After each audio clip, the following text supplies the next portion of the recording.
Bonjour. Scrutin au local, ce couteau à double tranchant, informe Wolf Quotidien dans sa livraison du jour. Le journal rapporte à la page 3, parlant de l'introduction du suffrage universel direct au local, que c'est une lame à double tranchant pour le pouvoir comme pour l'opposition. Et mon confrère Thialy Senghor de décrypter, les électeurs sénégalais voteront désormais en connaissance de cause aux prochaines élections locales avec l'introduction du suffrage universel direct. L'ardeur de l'opposition qui crie victoire est refroidie par la majorité qui en a une autre lecture.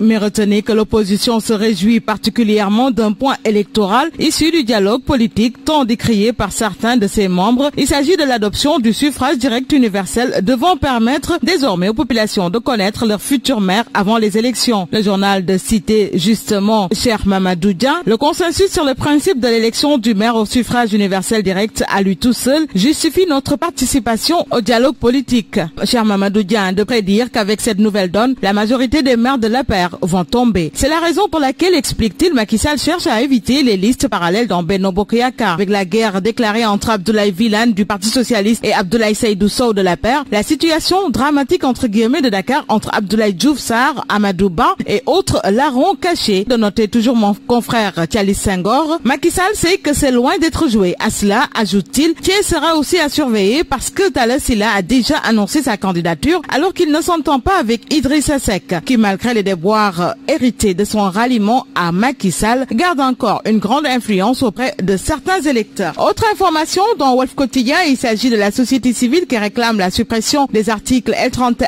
et L32. Justement, elle revient dans Sud Quotidien, la société civile, pour mettre en demeure l'État s'agissant de la correction des imperfections notées dans le fichier électoral avant les locales. Pendant ce temps, dans la tribune, Benno rejette le consensus. Ambition contre ambition parlant. Passons à 24 heures pour faire savoir que la bataille de Tivaouane aura lieu. Élection locale du 22 janvier 2022. Déjà, les associations Alamine, les Linger, les Amazones, le MJET, Jigen Jom, la Kogère et les sages de la paire plébiscitent Abdoundéné Sall. Seydou Gueye choisit ce moment justement pour paraître dans Vox Populi, parler aux opposants à propos de la tournée économique du président. En ces termes, il déclare: cette fusion avec les Sénégalais montre qu'il préfère ceux qui travaillent. Les quelques brassards rouges de l'allée ont été massivement effacés par les brassards blancs du retour. Décide le ministre porte-parole et coordonnateur de la communication de la présidence. Selon lui, cette tournée a été un véritable succès. Loin d'être un succès, c'est plutôt un échec pour le directeur, en tout cas du camp pénal de Liberté 6. L'évasion de Boy Djiné, voudrais-je parler. Conséquence, le directeur a été viré. L'enquête privilégie la complicité interne. Baye allait compter de son nom est remplacé par l'inspecteur Oumar Diop. Les gardes toujours aux arrêts, le Mirador absent. Boy Djiné débarque, le directeur de la prison rebondit critique 72 heures après son évasion au camp pénal de Liberté 6, sacré Scottfield sénégalais, du nom du célèbre acteur dans Prison Break. Pape Modou Fall continue de berner l'administration pénitentiaire et après avoir réussi la prouesse de s'échapper des geôles sécurisées du camp pénal, Boy Djiné, toujours en cavale, a provoqué un remue-ménage au niveau de la direction de la prison. Restons dans le secteur de la justice avec cette fois-ci Alerte Quotidien. Maître Babou se défoule sur le substitut du procureur. C'est au tribunal de grande instance de Diourbel, une scène de chaos. En tout cas, c'est comme ça que qualifie Source A ce qui s'est passé. Maître Abdoulaye Babou et le procureur s'insultent en pleine audience au tribunal de Diourbel. Le mot Adia, prononcé par le procureur Mamadou Seydou Diaw, a provoqué la première étincelle. L'avocat dit au maître des poursuites, je cite: « Je vais vous faire muter parce que vous êtes impoli. Allez vous faire F. » La suite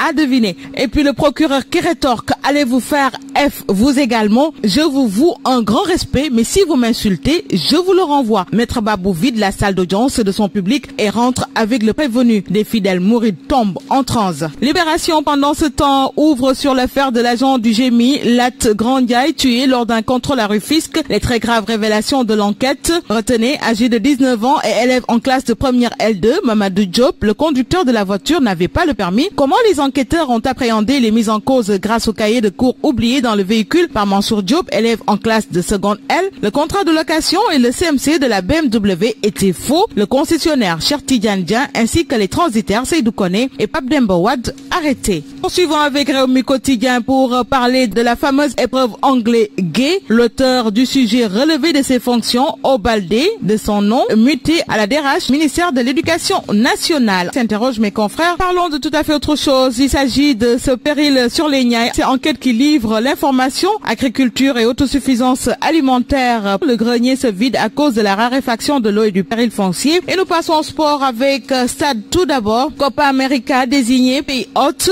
Le Brésil dit que rien n'est acté.